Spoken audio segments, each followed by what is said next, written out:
हुआ कुछ ऐसा था कि यहाँ पर 10 लोग एक एक्सपीडिशन पे गए थे। वो सभी एक्सपीरियंस हाइकर्स थे।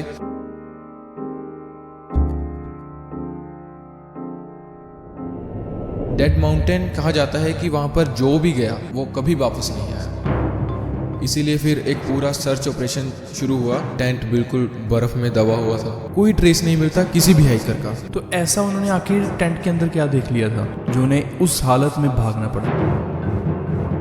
रास्ते के पास ही में कुछ कपड़े दिखाई देते हैं। वो लेडीज के कपड़े थे। जमीन के नीचे, उस बर्फ के नीचे नाला टाइप बह रहा था। एक फ्लैश का टुकड़ा मिला। तो ये देखकर वो लोग काफी घबरा गए। आईज और टंग दोनों ही गायब थी। दोनों गायब? वैसे बीच में से हाफ काटी गई थी।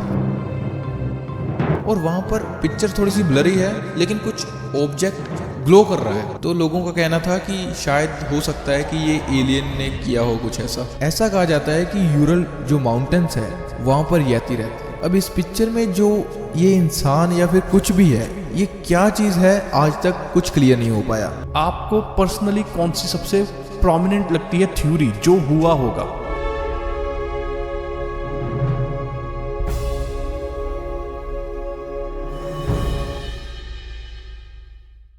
हाय, वेलकम टू द 1945 शो। हमारी दुनिया में बहुत सारी मिस्ट्रीज हैं और कुछ सॉल्व हो चुकी हैं, कुछ अभी भी अनसोल्व्ड हैं। आज हम उन्हीं में से एक के ऊपर बात करने वाले हैं। थैंक यू सो मच आपका यहाँ पर आने के लिए। अरे शुक्रिया आपका। जैसे कि अगर हम दुनिया की सबसे बड़ी अनसोल्व्ड या फिर रैंडमली मिस्ट्रीज के बारे में बात करें जी, तो उसमें बहुत सारी चीज़ें आ जाएंगी। जैसे कि एलियंस आ जाएंगे, पिरामिड की मिस्ट्री आ जाएगी और भी चीज़ें आ जाएंगी। लेकिन जो डायटलो पास है वो क्यों यूनिक है और इतनी बड़ी चीज़ होने के बावजूद भी बहुत कम लोगों को इसके बारे में क्यों पता है? हाँ बिल्कुल, दियातलो पास एक बहुत बड़ी मिस्ट्री है और शायद ही इंडिया में किसी को मालूम हो इसके बारे में, क्योंकि ये घटना जो घटी थी वो रशिया के यूरल माउंटेन्स रेंज है। काफ़ी लंबी रेंज है। असल में हुआ कुछ ऐसा था कि यहाँ पर 10 लोग एक एक्सपीडिशन पे गए थे। वो सभी एक्सपीरियंस्ड हाइकर्स थे और उनके साथ वो लोग गए तो थे। 16 दिन का उनका पूरा टूर था। लेकिन उनके साथ ऐसा ना जाने क्या हो जाता है जो कि आज भी 65 इयर्स हो चुके हैं और एक मिस्ट्री बनी हुई है। बिल्कुल। इस एक्सपीडिशन का मतलब क्या था और ये लोग वहां पहुंचे ही क्यों? इसके पीछे इनके पर्सनल मोटिव्स भी थे और इनको इनकी जो यूनिवर्सिटी थी, यूरल पॉलिटेक्निकल यूनिवर्सिटी, यूपीआई हाँ, तो उन्होंने अपनी सहायता से, उनकी मदद से गए थे ये लोग। और जैसे मैंने बताया कि इन्हें ये एक्सपीडिशन करके एक तो अपने करियर में ग्रोथ मिलनी थी और ये अपनी हाइकिंग की जो कैपेबिलिटीज़ थी उनको इम्प्रूव करने के लिए जा रहे थे, क्योंकि वहाँ पर कंडीशन काफ़ी ज़्यादा हार्श थी। ये बात है 23 जनवरी 1959 की, जब ये 10 स्टूडेंट्स, जिनमें से इन्हें लीड कर रहे थे इगोर दियातलो, ये सभी इनकी लीडरशिप में जाते हैं। वहाँ से इनकी जर्नी यहाँ से शुरू होती है। और जो इगोर थे उन्हें इस टीम का लीडर इसलिए बनाया गया था क्योंकि वो उनके पास काफ़ी एक्सपीरियंस था हाइकिंग का। हालांकि वो 23 साल के ही थे सिर्फ। तो और वो इस माउंटेन पर पहले गए हुए थे कभी? नहीं, इस माउंटेन पे नहीं गए थे क्योंकि वहाँ पर कंडीशन काफ़ी ज़्यादा हार्श थी। और बताया जाता है कि उस समय, जिस समय इन्होंने एक्सपीडिशन ये प्लान करी जनवरी को, उस समय वहाँ पर -30 और -40 इसके अराउंड टेम्परेचर चल रहा था। -30-40 डिग्री सेल्सियस। तो इनको जो लेवल मिलना था, यहाँ पर कंडीशन बहुत ज़्यादा डिफिकल्ट थी। इस वजह से यहाँ पर अगर ये ट्रैक करेंगे तो इन्हें एक बड़ा लेवल मिलना था। बड़ा लेवल, कैटेगरी 3 का जो अपने लेवल हार्ड होता है उसका एक सर्टिफिकेट मिलना था। टोटल कितने लेवल होते हैं वैसे? टोटल रशिया में 5 लेवल होते हैं इस हाइकर्स के लिए। बेसिकली इगोर जो थे वो अपनी कॉलेज के एक एक्सप्लोरर क्लब था इनका, उसके भी एक मेंबर रह चुके थे। मेंबर थे बेसिकली ये अभी भी वहाँ पर पढ़ रहे थे, ये सभी लोग थे। और इस एक्सपीडिशन के दौरान इन्होंने एक डायरी बनाई हुई थी, जिसके चलते आज हमारे जो भी सवाल हैं वो काफ़ी हद तक क्लियर तो हो चुके हैं। लेकिन इसी के साथ साथ काफ़ी सारे सवाल जो खड़े भी कर दिए कि वहाँ पर ऐसा क्या हो गया कि इन हाइकर्स को, वो तो आगे चलो खैर पता चलेगा। बाकी इस ग्रुप में बता दूं कि जो 8 थे वो लड़के थे, टोटल 10 मेंबर थे, और सिर्फ 2 लड़कियां थी। ओके। और उसके बाद हम बात करते हैं कि दूसरे नंबर पर कौन था। दूसरे नंबर पर थी ल्यूदमिला डुबिनाना। ये एक लड़की थी, जैसा कि मैंने बताया कि 2 लड़कियां थी सिर्फ इसमें। ये जो लड़की थी ये भी, इसके पास भी काफ़ी हाइकिंग का एक्सपीरियंस था और ये काफ़ी ब्रेव और रिस्पॉन्सिबल थी। ओके। इसकी एज कितनी थी? इसकी एज थी 22। ओके। और इसके साथ एक इंसिडेंट हुआ था, जैसे कि मैंने बताया कि ये काफ़ी एक्सपीरियंस हाइकर थी और ऐसे ही ये एक एक्सपीडिशन पे गई थी और वहाँ पर गलती से एक हंटर से जंगल में इसके पाँव पर टांग पर इसके गोली लग गई। तो इसने वो काफ़ी हिम्मत से वो हैंडल किया और अपनी एक्सपीडिशन, हालांकि इसने वहीं पर रोक दी, लेकिन एक टांग पर गोली लगना और उसके बाद भी अपना करियर कंटिन्यू रखना, तो ये काफ़ी बड़ी बात थी। और अगर मैं बात करूं इस ट्रिप में वो क्या अपनी रिस्पॉन्सिबिलिटी दे रही थी, तो इस ट्रिप में वो जो पूरा इनका जो पैसे का लेन देन था वो कंट्रोल कर रही थी। इसके पास सभी पैसे थे और अगर कहीं चलाने होते तो इसी से लोग पैसे लेते तो इन्हें पैसे कॉलेज वाले दे रहे थे या पर्सनल खर्चे पर ही जा रहे थे अपने? इन्हें में भी थोड़ा सा इनके पास खुद का फंड था और बाकी ये तो हाथ, मतलब कि ज़्यादा खर्चा नहीं कर रहे थे ये लोग। हाँ, ठीक है। जैसे कि मैंने बताया पीछे कि इनके पास एक ग्रुप डायरी थी जिसमें ये लोग अपने हर एक जगह के जर्नल लिख रहे थे। तो इसी बीच ल्यूदमिला ने यहाँ पर एक जर्नल लिखा अपना। उसमें ल्यूदमिला ने ये लिखा कि जब हम इस एक्सपीडिशन से जाने से पहले तैयारियां कर रहे थे तो सब कुछ काफ़ी जल्दबाजी में हो रहा था और उसके लिए काफ़ी हेक्टिक ये दिन था। ओके। और इनके पास समय काफ़ी कम था और जैसे ही इनकी ट्रेन जैसे चलने वाली थी उसी से कुछ ही मिनट पहले ये रेलवे स्टेशन पर पहुंचे थे और अगर वो ट्रेन छूट जाती तो इनका पूरा प्लान जो था ऊपर नीचे हो जाता। तो शायद ये इनके साथ वो सब कुछ ना होता। हाँ, कह सकते हैं, जो भी आगे होने वाला है। आगे बढ़ें और तीसरे कैरेक्टर के बारे में बात करें। उसका नाम था यूरी क्रिवेनेशेंको। ओके, जैसा कि आप देख भी सकते हैं। हाँ, इस स्क्रीन पे देख सकते हैं। दरअसल ये इस ग्रुप में सबसे छोटा था और शायद सबसे शरारती भी यही था। इसकी शक्ल से मतलब दिखने में काफ़ी छोटा लग रहा है। हाँ, पूरे ग्रुप में ये सबसे फनी था और सभी लोग इसके साथ अच्छा टाइम स्पेंड करते थे। इसका एक अगर मैं किस्सा बताऊं तो जब ये लोग यहाँ से चलने वाले थे, रेलवे स्टेशन से चलने वाले थे, तो इसने ल्यूदमिला से पैसे मांगे थोड़े से। इसके अलग ही चुल मच रही थी थोड़ी सी। ये कह रहा था कि मुझे कैफ़े में जाना है और कॉफ़ी पीनी है। ओके। लेकिन ल्यूदमिला ने कहा कि हमारा जो हाथ है वो काफ़ी तंग है, हमें पैसे बचाकर चलाने पड़ेंगे। लेकिन इसने यहाँ पर क्या किया कि एक बच्चों जैसी हरकत करी। इसने अपनी कैप जो इसने पहनी थी वो उतारी और रेलवे स्टेशन पर लोगों से गाना गाकर भीख मांगने लगा। तो ये हमें चीज़ें कैसे पता चली? ये सारी जो चीज़ें थी इनकी डायरी में नोट थी। ओके। ये ल्यूदमिला ने खुद नोट किया है। ऐसा सच में हुआ है? हाँ, ये पूरे फैक्ट हैं दरअसल, ये जो उनकी डायरी से पता चले। और अगर मैं आगे बात करूँ कि इसने अपनी कैप निकाली और तुम्हें मालूम होगा कि उस समय सोवियत संघ का वो राज चल रहा था। सोवियत एरा बहुत खतरनाक था उनके लोगों के लिए ही। वो लोग जो उनका राज था वो लोगों को भी इतना छूट नहीं दी थी, यानी कि काफ़ी स्ट्रिक्ट था। और रेलवे स्टेशन पर कुछ पुलिस ऑफिसर खड़े हुए थे। उसने यूरी को देखा, यूरी क्रिवेनेशेंको को। ओके, ये जो तीसरे नंबर वाला है कि ये लड़का क्या कर रहा है, ये लोगों को परेशान, उन्हें लगा कि ये लोगों को परेशान कर रहा है।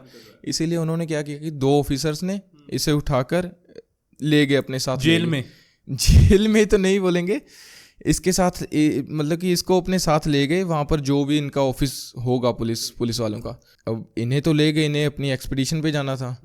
तो इन सभी ने पुलिस वालों से हाथ जोड़ के विनती करी कि हमारे दोस्त को छोड़ दो, कि इसने कोई ऐसे मस्ती कर रहा था, ये ऐसा ही है।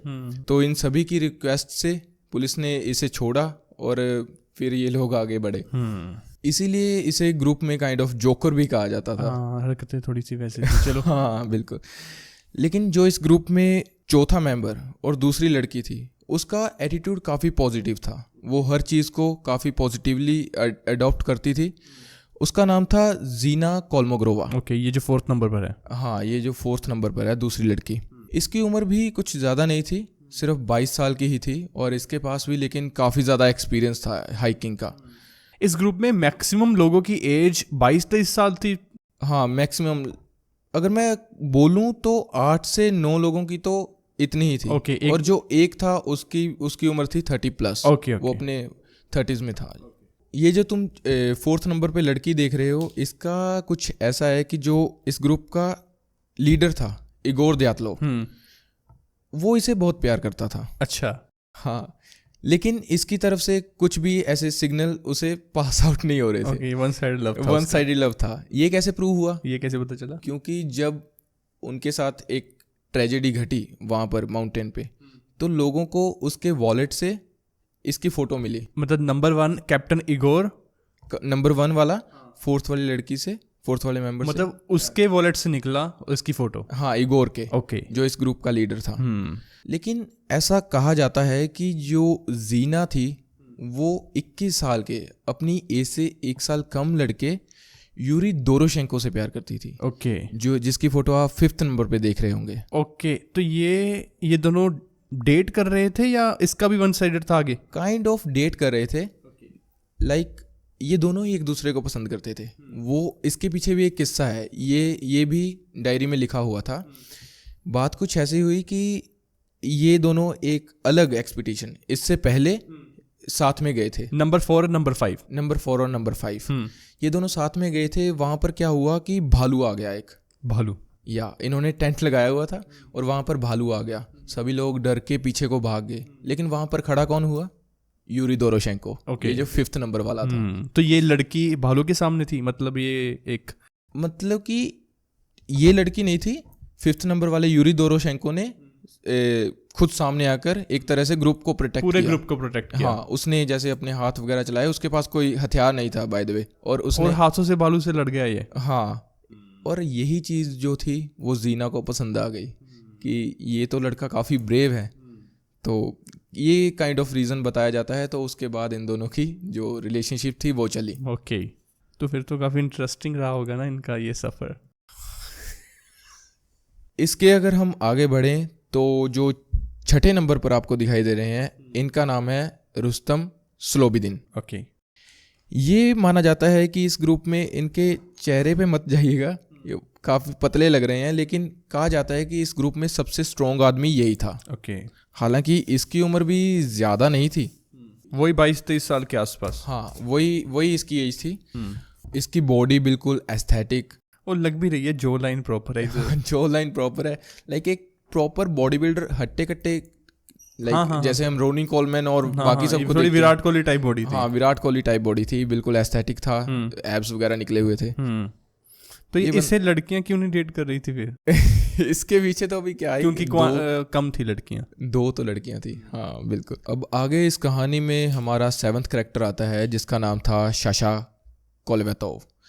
ये लड़का भी काफ़ी कूल था इन रियल लाइफ। कूल मतलब कि चीज़ों को काफ़ी अच्छे तरीके से हैंडल करता था। इसका क्या सीन था कि ये फ़ोटो वगैरह नहीं खिंचवाता था, इसीलिए जब मैं इस केस के बारे में रिसर्च भी कर रहा था तो इसकी काफ़ी कम फोटो मिली। लेकिन एज कितनी थी इसकी? इसकी एज भी वही 22-23 साल। इसकी एज कंफर्म नहीं है, लेकिन इतने ही साल का बताया जा रहा है।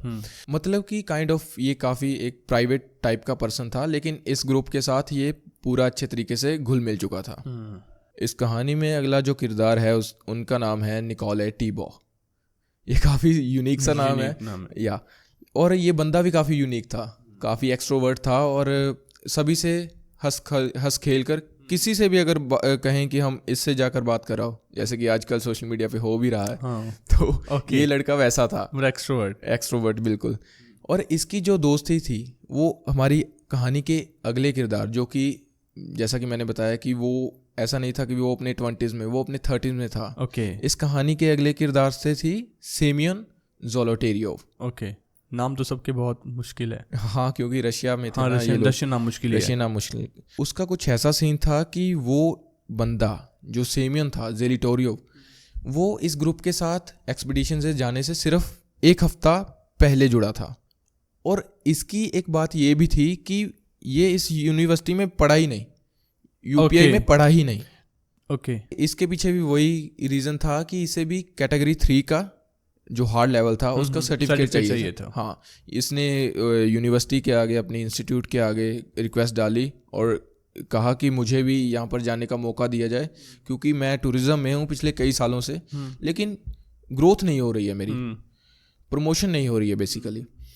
और इसीलिए इसने कहा कि यूनिवर्सिटी से कि मुझे कैटेगरी 3 का वो चाहिए, अगर आपकी कोई जा रही है ऐसी एक्सपीडिशन, आप तो कराते रहते हो, तो मुझे भी वहाँ पर मौका मिलना चाहिए। इसीलिए ये बंदा उस ग्रुप के साथ जुड़ा और उसकी दोस्ती हमारे 8th किरदार निकोले टीबॉक के साथ हो गई। जिसकी सबके साथ हो जाती है। हाँ, इस कहानी का जो आखिरी किरदार यूरी यूडिन, वो ना तो कूल था और ना ही ज़्यादा फनी था, लेकिन वो काफ़ी चार्मिंग था और सबसे अच्छे तरीके से बात करता था। अगर मैं भी किसी से अच्छे तरीके से बात करूं या फिर कोई भी करे, तो वो लड़का या फिर लड़की किसी को भी पसंद आ जाता है और उससे हर लड़का और लड़की बात करना चाहते हैं बेसिकली।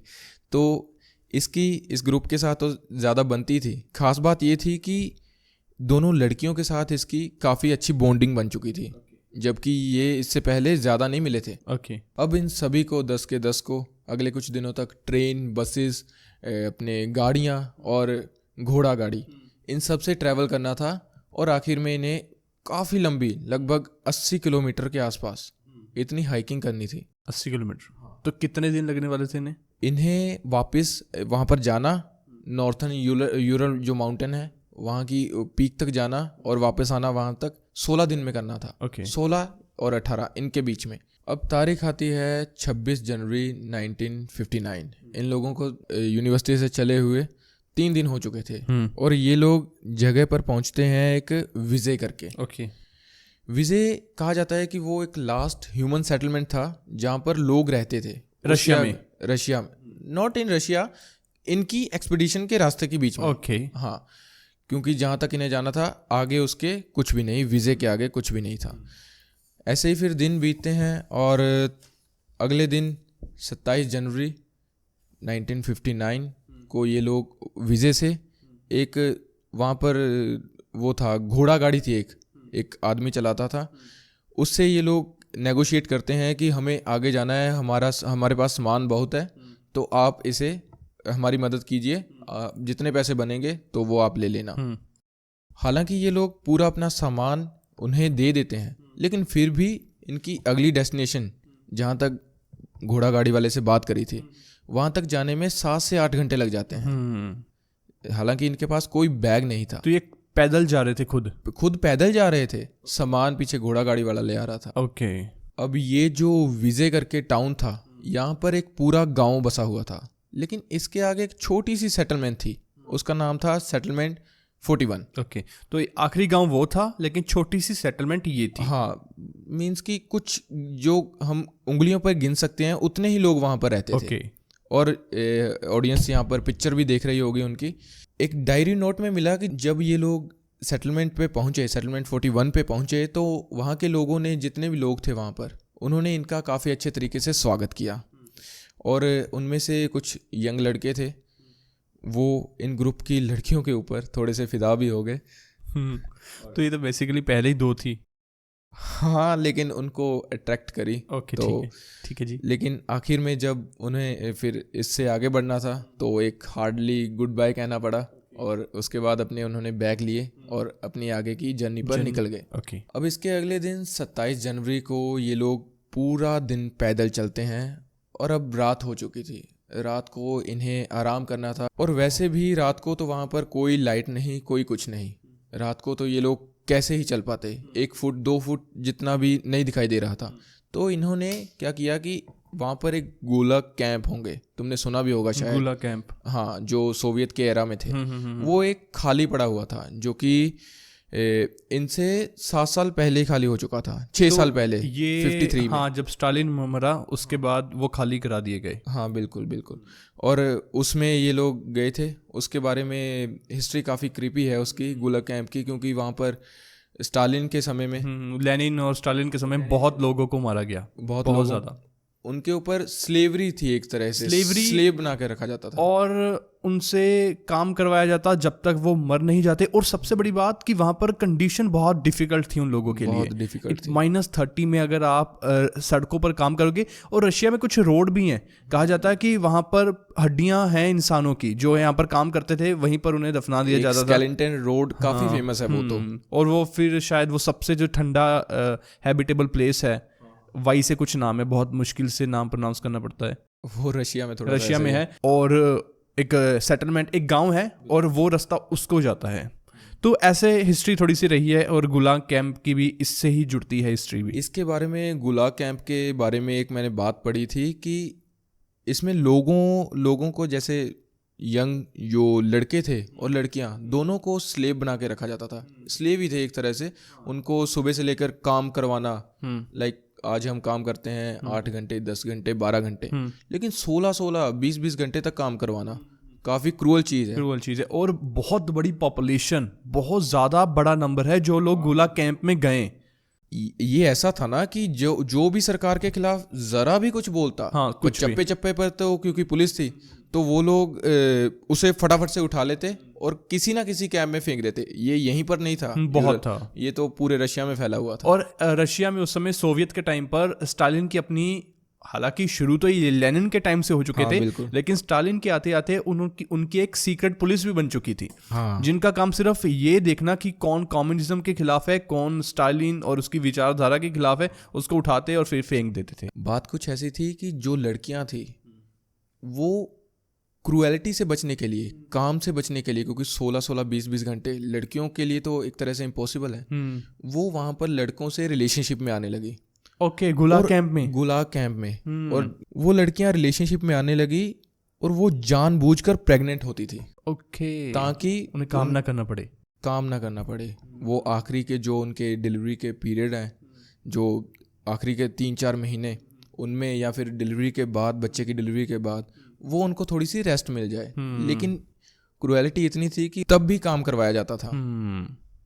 लाइक ये दिमाग को घुमा देने वाली बात है। और अगर देखा जाए तो हिटलर के कंसंट्रेशन कैंप्स की अब दुनिया में बहुत बातें होती हैं, लेकिन स्टालिन के इनकी गुलाग कैंप्स की बहुत कम बात होती है। हिटलर तो बेचारा बदनाम बेचारा तो क्या था, मतलब हिटलर बेचारा नहीं था, लेकिन हिटलर, बाकी जो अलग ईवल्स थे उनकी बात कम होती है। कहने का मतलब ये है कि स्टालिन हो गया या फिर और भी जो है उस समय के, उनकी बात कम होती है। जैसे लियोपार्ड था जिसने अफ्रीका के देशों में बहुत लोगों के ऊपर एट्रोसिटीज की, उनकी बात नहीं होती। क्यों? क्योंकि वो जीतने वाली साइड का हिस्सा था। हाँ बिल्कुल। तो खैर ये तो हुई गुलाग कैंप की बात, लेकिन इस ग्रुप के जो डायरी थी उसमें हमें अगला नोट देखने को मिलता है कि जब 28 जनवरी की सुबह हुई तो जो इस ग्रुप का 10th मेंबर था, जिसकी फोटो ये लास्ट में है, यूरी यूडिन करके, या तो इसके टांग में काफ़ी ज़्यादा दर्द होने लगा है। तो वो काफ़ी अनबेरेबल था, इससे बर्दाश्त नहीं हो रहा था। तो इसने ग्रुप वालों से, अपने बाकी ग्रुप मेंबर से और लीडर से बात करी, इगोर से। और अभी तो ट्रैकिंग शुरू भी नहीं हुई थी। अभी तो ट्रैकिंग असली शुरू भी नहीं हुई थी, ये तो बहुत ही कम चले थे, आगे और भी काफ़ी जाना था, वो भी खड़ी चढ़ाई। तो इसने सबसे बात करी और कहा कि मुझसे शायद आगे जाया ना जाए, तो इसलिए मुझे वापस जाना होगा, क्योंकि इनके पास मेडिसिन्स थी, उसने ली होंगी, लेकिन उससे कुछ बात नहीं बनी। और अगर आदमी सही नहीं है तो इतना खतरनाक सफ़र वो कर ही नहीं सकता, और जाना भी नहीं चाहिए, क्योंकि वहाँ पर तो एक, जैसे जो बर्फ़ चलती है, वहाँ पर बर्फ़ की एक तरह से हवा चलती है, और वहाँ पर एक खरोच भी आ जाए, शायद मेरी उंगली पे एक खरोच आ जाए ना, तो वो कुछ ही घंटों में इतनी सूज जाएगी, क्योंकि हमारी बॉडी उसे अडेप्ट ही नहीं कर पाएगी, उस क्लाइमेट को, उस सिचुएशन को। तो इसीलिए इसने वापस आने का फैसला किया। तो लेकिन ये एक फ़ोटो है, ऑडियंस देख भी रही होगी, काफ़ी इमोशनल पिक्चर है। इसमें यूरी यूडिन अपने ग्रुप मेंबर से मिल रहा है, और ख़ासकर इसका दुख काफ़ी ज़्यादा जीना और जो दूसरी लड़की थी ल्यूदा, उसे काफ़ी हुआ, क्योंकि इसकी, मैंने जैसे बताया कि उनके साथ काफ़ी अच्छी बॉन्डिंग थी। आखिरकार उस दिन यूरी यूडिन ने एक काफ़ी इमोशनली अपने दोस्तों को कहा कि चलो दोस्तों, तुम अपनी एक्सपीडिशन को पूरा करना, हम इसके बाद मिलते हैं, मैं अपनी लाइफ जीऊँगा। तो इस ग्रुप की जो डायरी थी, ग्रुप डायरी, उसमें एक आखिरी नोट था, और उस नोट में ये लिखा था, आज मौसम थोड़ा ख़राब है, तेज़ हवाएं और बर्फ़बारी हो रही है, हम यहाँ तक मानसी ट्राइब द्वारा बनाए हुए कच्चे बर्फीले रास्ते पर चलते हुए पहुँचे हैं। अब मानसी ट्राइब जो है रशिया का इंडिजिनस एथनिक ग्रुप है, जो कि सिर्फ 2 जगह पर रहता है। एक तो ये नॉर्दर्न यूरल माउंटेन्स, और एक ओबी रिवर करके वहाँ पर जगह है। ये 2 ही जगह पर रहते हैं। इनकी लाइक जनसंख्या जो है काफ़ी ज़्यादा कम है। ओके। ये लोग काफ़ी सिंपल जीवन अपना गुजारते हैं और औरतें बूढ़े बच्चे सभी वहाँ पर रहते हैं, शहरों से कई किलोमीटर दूर अपना खुद का हट बनाकर या फिर कैसा भी घर बनाकर वहाँ पर शांति से रहते हैं। अब तारीख आती है 1 फरवरी 1959। लगभग इन लोगों को वहाँ से निकले हुए 7 से 8 दिन हो चुके थे। 23 जनवरी को ये लोग निकले थे। अब ये लोग पहुँचते हैं एक माउंट खोलोशैको नाम करके एक चोटी है, उसके बिल्कुल पास में। वहाँ पर ये लोग अपना टेंट लगाते हैं एक फरवरी की रात को।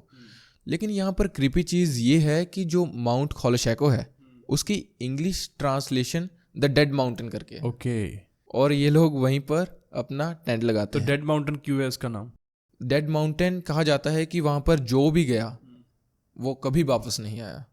ऐसा मानसी ट्राइब और वहाँ के जो आसपास विजय करके, जैसे हमने टाउन के बारे में बात करी, उनके लोगों का कहना है। जैसे ये इसीलिए इसे डेड माउंटेन कहा जाता है। ओके। और कईयों की तो बॉडी भी नहीं मिली। तो ये सब जो मानसी ट्राइब और आसपास की जो ट्राइब्स थी उनकी कथा और कहानियों में सिर्फ था या ऐसा सच में कुछ था? उन्हें पता था ना, क्योंकि वो लोग वहाँ पर रहते थे, कई सालों से रहते थे। तो उनके बीच ये पॉपुलर था, बस ये पॉपुलर था। वैसे लोग आते जाते थे यहाँ से, ऐसा नहीं कि जो जाएगा वो मरेगा, ऐसा भी नहीं था। ऐसा भी नहीं था, मतलब ज़्यादातर लोग मरे थे वहाँ पर। और ये बात आखिरकार सच भी हो जाती है 2 फरवरी की सुबह को, क्योंकि ये 9 के 9 हाइकर्स सुबह होते ही वहाँ पर डेड पाए गए। ओके। और इसके बारे में पता पूरे 1 महीने बाद चला। वो कैसे पता चला? वो जब, जैसे कि मैंने शुरुआत में बताया कि इन्हें 16 से 18 दिन का टाइम दिया था, जिसके बीच में इन्होंने पहाड़ी पर जाना था टॉप पर और वापस भी आना था। लेकिन ये लोग अपनी डेडलाइन पर वापस नहीं आते। तो फिर जो शाशा कोलिवातोव था उसकी जो बहन थी, तो ये शाशा कोलिवार्तो था, इसका नंबर कितना था उन फोटोज में? शाशा कोलिवातोव ये 7th नंबर पर है, जो कि इस ग्रुप में सबसे कूल था। Okay. In real life. Okay. और वो फोटोज नहीं जो खिंचवाता था। इसकी बहन ने शुरुआत में ऑब्जेक्शन लगाई कि उनको, मेरे भाई और जो उसके बाकी साथी थे, पूरी टीम इगोर की पूरी टीम, उन्हें तो इतनी तारीख को वापस आ जाना था, लाइक 7 फरवरी आई थिंक। उनको तो इस डेडलाइन पर वापस आ जाना था, लेकिन वो लोग आए नहीं। इसीलिए फिर एक पूरा सर्च ऑपरेशन शुरू हुआ। और कोई कांटेक्ट भी नहीं कर पा रहा था इनसे? कोई कांटेक्ट नहीं था उस समय, ना तो कोई फ़ोन होगा और ना ही कुछ। इन्होंने एक बात कही थी कि जब हम पूरी एक्सपीडिशन करके वापस आ जाएंगे, जो इनका जहाँ से इन्होंने ट्रेन पकड़ी थी वहाँ पर जब वापस आ जाएंगे तो ये एक टेलीग्राफ छोड़ेंगे। ओके। टेलीग्राफ फिर यूनिवर्सिटी के पास पहुँचेगा, तो उन्हें पता चल जाता बेसिकली कि ये लोग सुरक्षित पहुँच चुके हैं, अपनी एक्सपीडिशन कर चुके हैं। लेकिन वैसा हुआ नहीं। और उसकी फिर बहन को भी लगा कि मेरा भाई अभी तक आया नहीं। जो उन्होंने टाइम बताया था उससे बहुत ज़्यादा दिन एक्स्ट्रा हो गए। हाँ बिल्कुल, करीब 1 महीना ज़्यादा हो गया। जो उन्होंने टाइम बताया था वो तो 16 दिन का था, लेकिन उससे भी 13-14 दिन एक्स्ट्रा हो गए। मतलब टोटल 1 महीना हो चुका था जब से ये लोग घर से निकले थे, तब से लेकर। तो उसके बाद ऑपरेशन चलाया गया। तो उन्हें कैसे पता कि इन्हें कहाँ पर ढूंढना है, क्योंकि जर्नी तो बहुत लंबी थी? जर्नी बहुत लंबी थी, लेकिन उन्होंने फिर ऐसा ही किया कि पहले विजय टाउन गए, जिसमें प्रोफेशनल्स थे, मिलिट्री वाले थे, और यूनिवर्सिटी के जो एक्सप्लोरर क्लब पीछे भी मैंने मेंशन किया, उसके भी मेंबर थे, बाकी मेंबर्स थे जो। हाँ। और इस रेस्क्यू मिशन में क्या हुआ कि पूरा एरियल मिशन चला, जिसमें हेलीकॉप्टर से ऊपर की तरफ से पूरा माउंटेन पे देखा गया कि कहाँ कहाँ पर ये लोग जा सकते हैं या फिर कहाँ पर इनका टेंट हो सकता है। और लेकिन यहाँ पर एरियल से, खासकर नीचे पहाड़ के ऊपर एरियल व्यू से किसी को ढूंढना बहुत मुश्किल है। हाँ, बहुत ऐसे बहुत केसेस है, जैसे कि वो एंडीज पहाड़ियों वाला। हाँ बिल्कुल, वो भी काफ़ी फेमस है। वो भी वहाँ तो वो 1-1.5 साल एरियल से ढूंढते रहे, उन्हें मिला ही नहीं जहाज कहाँ पर है। यहाँ तो एक छोटा सा टेंट है, वहाँ तो प्रॉपर एक कमर्शियल प्लेन था। सही बात है, वही कि डिस्टेंस भी काफ़ी हो जाता है और नीचे सफ़ेद होता है, सब कुछ सफ़ेद होता है, बर्फ वहाँ पर गिरती रहती है। और आजू बाजू वैसे भी जंगल होते हैं वहाँ पर, कुछ पहाड़ होते हैं, खास पहाड़ उगते हैं, ओक ट्री, सीडर ट्री करके ऐसे वहाँ पर उगते थे। मतलब कम तरह के पहाड़, कम तरह के ट्रीज होते हैं वहाँ पर। हाँ, वो वहाँ पर अलग होते हैं, जो कि अपने इधर ह्यूमन सेटलमेंट्स में नहीं कम होते हैं वो। ओके, तो वो ग्रीन ही होते हैं या फिर वो वाइटिश रहते हैं थोड़े से? वो ना तो ग्रीन होते हैं, उसके ऊपर वैसे बर्फ तो हो जाती है लेकिन वो थोड़े से लाइट उनका कलर हो जाता है जैसे। ओके। और पेड़ों की शेप भी अगर देखें हम, उनकी फोटोज हम लगा देंगे, उनकी शेप भी अलग सी होती है, लाइक वो खास वहीं पर पाए जाते हैं। एरियल सर्च के अलावा वहाँ पर ग्राउंड सर्च में भी कई टीमें जुटी हुई थी। इन्हें कई दिनों तक कोई भी जानकारी नहीं मिलती कि वो लोग कहाँ पर हैं, क्योंकि सिचुएशन काफ़ी हार्ड थी। लेकिन फिर वहाँ से एक इवान पैशिन करके एक बंदा था जो कि मानसी ट्राइब, जैसा कि मैंने मेंशन किया, उसी का ही एक आदमी था। ओके। हाँ, जो इवान पैशिन था, फिर वो एक टीम को जो ग्राउंड सर्च कर रही थी उनको संदेशा देता है कि मैंने इस जगह पर एक टेंट देखा। उस टीम में बेसिकली 3 लोग शामिल थे।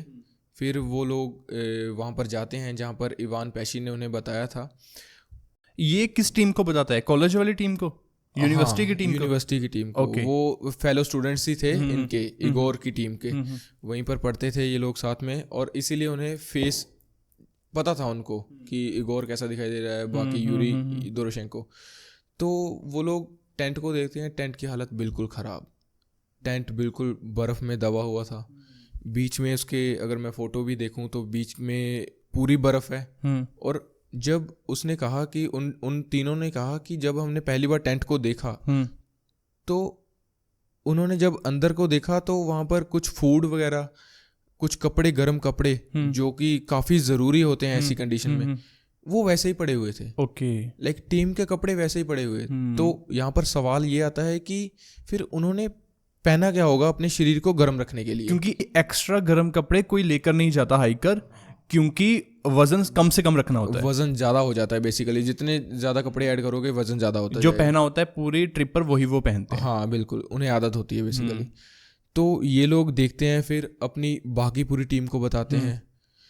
फिर उन्हें कहीं पर कोई ट्रेस नहीं मिलता किसी भी हाइकर का। हालांकि अब सबको ये पता चल चुका था कि उनका टेंट कहाँ पर है। टेंट अंदर से खाली था, लेकिन उनका सामान हाइकर्स का टेंट के अंदर था। टेंट मोस्टली सामान हाइकर्स का, जो फूड था जिसके बिना नहीं रह सकते, फूड, कपड़े, ऐसी चीजें अंदर पड़ी हुई थी। और वो टेंट वहीं पर माउंट खोलोशैको, जो डेड माउंटेन है, उसके पास में ही लगा हुआ था। और उसकी हालत खराब, फटा हुआ था। फटा हुआ वो टेंट भी अंदर से फटा हुआ है। इसके आगे भी एक थ्योरी है, वो हम बाद में डिस्कस करेंगे। अंदर से मतलब वो लाइक जब इसकी पूरी फोरेंसिक्स हुई, वो फोरेंसिक में ये नज़र आया कि वो टेंट को बाहर से किसी ने नहीं फाड़ा। ओके। जैसे हम किसी कपड़े को देखते हैं ना, तो उसे बाहर से एक साइड से अगर कट मारे तो उसकी जो रेशे हैं वो बाहर को दूसरी साइड में निकलेंगी। तो फोरेंसिक्स ने क्या पाया कि उसके रेशे बाहर वाली साइड, जो टेंट की ये ऊपर वाली साइड है, उस उधर की तरफ निकले थे। इसका मतलब क्या था? अंदर से कट किया गया था। तो अंदर से काट कर क्यों भागे वो? तो वो खैर अभी कुछ ही मिनटों में पता चल जाएगा। लेकिन जब उन्हें टेंट मिला तो उनका कोई ट्रेस नहीं। अब सभी टीमें, एक ही मिशन था उनका कि हाइकर्स को ढूंढना है, नो के नो हाइकर्स को ढूंढना है। वो लोग अब टेंट के इधर उधर सभी तरफ बिखर गए।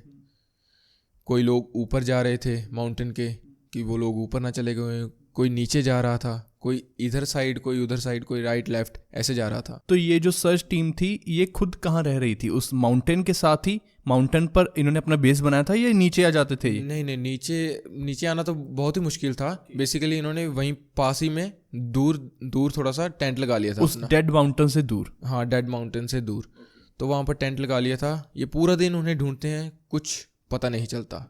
हालांकि एक ग्रुप को इसमें से, जिसने सबसे पहले ये टेंट देखा था, उसने बाद में, थोड़ी देर बाद में ये बात बताई कि जब वो लोग वहाँ पर पहुँचे तो टेंट से नीचे को आते हुए उन्हें कुछ फुटस्टेप्स मिले। ओके। जिनमें से कुछ के जैसे बूट्स के निशान थे जो हाइकर्स ठंड में पहनते हैं। लेकिन उन्होंने ये भी बताया कि कुछ निशान ऐसे थे, उन्हें देखकर लग रहा था कि वो नंगे पाँव, जैसे हमारे पाँव कुछ नहीं पहना होता हमने, वो उसके निशान है। ओके।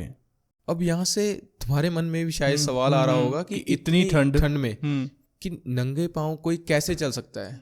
तो ये काफ़ी अजीब चीज़ थी। तो उस समय टेम्परेचर वही -30-35 के आसपास। हाँ, एक वैसे डायरी नोट में है कि -26 था, लेकिन वो उसके पीछे था। टेम्परेचर तो ऐसे चुटकियों में बदलता है वहाँ पर। बिल्कुल। जो शूज थे उनके कुछ हाइकर्स के उस टेंट के अंदर भी मौजूद थे। हाँ बिल्कुल। तो इसीलिए वो जो उन्होंने वो फुटप्रिंट्स देखे, उनमें से कुछ नंगे पाँव के फुटप्रिंट्स भी थे।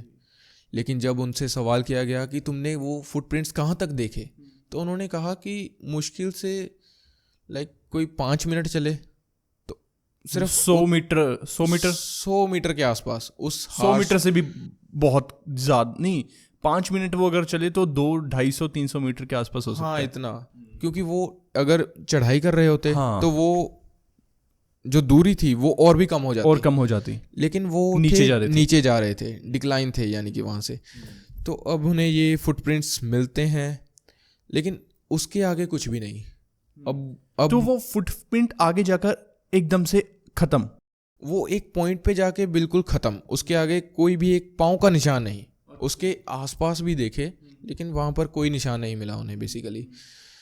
अब जो सर्च टीम थी उनके दिमाग में ये बात खटकती है कि आखिर यहीं तक किसी के फुटप्रिंट्स कैसे मिल सकते हैं। हालांकि सवाल मेरे दिमाग में ये भी आया जब मैं रिसर्च कर रहा था कि वहाँ पर तो रोज़ हर घंटे बारिश बर्फ पड़ती रहती है, तो वो फुटप्रिंट्स उससे भी मिट सकते हैं। क्यों नहीं मिटे? हाँ, क्यों नहीं मिटे, और उसके आगे वाले शायद उससे मिट गए हों। तो ऐसा कैसे हो सकता है कि उतने हिस्से में बर्फ पड़ रही है, आगे नहीं पड़ रही? वही तो बात है कि कुछ कहा नहीं जा सकता इसके बारे में बेसिकली, कि उसके आगे कुछ नहीं है, फुटप्रिंट्स नहीं है, उसके पीछे थे। लेकिन अब वो लोग एक काफ़ी सारी सर्च टीम थी, तो वो कुछ सर्च टीमें नीचे जा रही थी, माउंटेन से जहाँ टेंट लगा था ना, वो ऑडियंस पिक्चर भी देख रही होगी, जहाँ पर टेंट लगा था, इधर ऊपर था माउंट कोलोशेको, इधर लगा था टेंट। और जब फिर वो लोग टीम नीचे जा रही थी, उन्हें एक सीडर ट्री वहाँ पर मिलता है, उसके नीचे 2 डेड बॉडीज मिलती हैं। ओके। और उनकी हालत, कोई ऊपर वाली बॉडी पे कपड़ा नहीं था, मतलब कि बहुत मिनिमम कपड़े थे उनकी बॉडी पे। ये किन की थी बॉडीज? असल में ये डेड बॉडीज यूरी क्रिवोनोशेंको और यूरी दोरोशेंको की थी, इस ग्रुप के सबसे फनीएस्ट और सबसे ब्रेव आदमी की। इन दोनों की डेड बॉडीज थी। इन्होंने सिर्फ अंडरपैंट पहनी हुई थी और ऊपर कोई कपड़ा नहीं था, जूते भी नहीं थे और अपर बॉडी पर कोई भी कपड़ा नहीं था। और उस समय जो वेदर जो अपडेट करते हैं, उन्होंने बताया था बाद में कि -30 डिग्री टेम्परेचर था उस समय। तो -30 डिग्री में बिना किसी कपड़ों के, बिना शूज के वो वहां पर चले गए, और वो भी टेंट को अंदर से फाड़ कर। हाँ, तो ऐसा उन्होंने आखिर टेंट के अंदर क्या देख लिया था जो उन्हें उस हालत में भागना पड़ा? और बाकी के लोगों की बॉडी टीम को धीरे धीरे करके मिली। तो इस समय तक उस टीम को ये तो पता था ना कि ये जिंदा नहीं होंगे, या उनके मन में फिर भी उम्मीद थी? उनके मन में थोड़ी सी उम्मीद थी, क्योंकि उन्हें अभी सिर्फ 2 डेड बॉडीज मिली थी। उनके दिमाग में सिर्फ यही चल रहा था कि शायद जो बाकी के मेंबर्स हैं वो जिंदा हों, वो उन्होंने कहीं और टेंट या फिर वो कहीं और शरण लेकर रह रहे हों। तो उनके मन में एक होप थी, इसीलिए वो उन्हें ढूंढने लगते हैं, पॉजिटिव अप्रोच ही रखते हैं अभी वो। ओके। या और इसके साथ एक हैरान कर देने वाली बात ये भी थी कि जिस पेड़ के नीचे उनकी डेड बॉडीज मिली, वो पेड़ थोड़ा सा जला हुआ था, कुछ फीट तक, 6-7 फीट तक वो पेड़ जला हुआ था। उसकी जो टहनियाँ होती हैं, शाखाएं होती हैं, वो भी कुछ गिरकर नीचे गिरी हुई थी, और वो भी एक तरह से कोयला बन चुकी थी। किसी ने वहां पर आग लगाई मतलब? हाँ, अभी ये पता नहीं। और इनके कुछ कपड़े भी जले हुए थे बाय द वे। इन्होंने जितने कपड़े पहने थे थोड़े बहुत, उसमें भी कुछ जले हुए थे। मुझे याद है कि चेक शर्ट पहनी हुई थी यूरी क्रिवोनोशेंको ने शायद, तो वो जली हुई थी, बिल्कुल आधी जली हुई थी। उसके थोड़े से ट्रेसेस थे जिसके चलते ये पता चल पाया कि यहाँ पर आग लगी थी। अब ये आग इन्होंने क्यों लगाई होगी, और वही बात है, शायद इसीलिए लगाई हो कि इन्हें थोड़ी सी गर्माहट मिल सके। तो फिर ये टेंट में क्यों नहीं गए? क्योंकि वहां तो कपड़े भी पड़े हुए हैं। अब ये लोग टेंट में इसीलिए नहीं गए क्योंकि वो टेंट से सीडर ट्री तक दूरी थी जो, वो लगभग 1 माइल थी, यानी कि 1.5 किलोमीटर से भी ज्यादा, 1.5 किलोमीटर से भी ज्यादा। तो इस समय तक सिचुएशन काफी मुश्किल बन चुकी थी, इसीलिए शायद वो लोग वहां तक नहीं गए उनका जो आखिर में दिमाग यही काम करा कि हम यहाँ पर आग जलाकर थोड़ी सी अपने शरीर को गर्माहट दे सकें। तो मतलब उनके लिए वहां पर सरवाइव करने का सिर्फ एक ही तरीका था, अपनी बॉडी को गर्म करना। अपनी बॉडी को वो कैसे गर्म करेंगे? कपड़े उनके पास नहीं थे, सिर्फ आग जलाकर। तो आग जलाने का सामान उनके पास होना चाहिए उस समय, होगा तभी तो आग जली। तभी आग जली, क्योंकि इन लोगों के पास यही चीज़ें थी सर्वाइवल के लिए। क्योंकि इनके पास प्रॉपर ये तैयारी कर कर गए थे और ऐसी चीजें होती हैं। बेसिकली सभी के पास होगा शायद, आई थिंक, ये लाइटर वगैरह। बात ये है कि ये लोग अपना सामान ही अंदर छोड़कर आ गए, शूज तक अंदर छोड़कर आ गए, तो ये लाइटर कैसे लेकर आना याद रखेंगे? कि क्या पता कि इसने इनमें से एक ने शॉर्ट्स पहनी हुई थी, उसकी जेब में हो। हाँ, उसकी जेब में हो, तो ये पॉसिबिलिटी हो सकती है यहाँ पर। हाँ, तो इसके बाद जब ये सर्च टीम थी वो आगे बढ़ी, उन्हें इस ग्रुप के जो लीडर था इगोर द्यातलोव की डेड बॉडी मिलती है। ओके।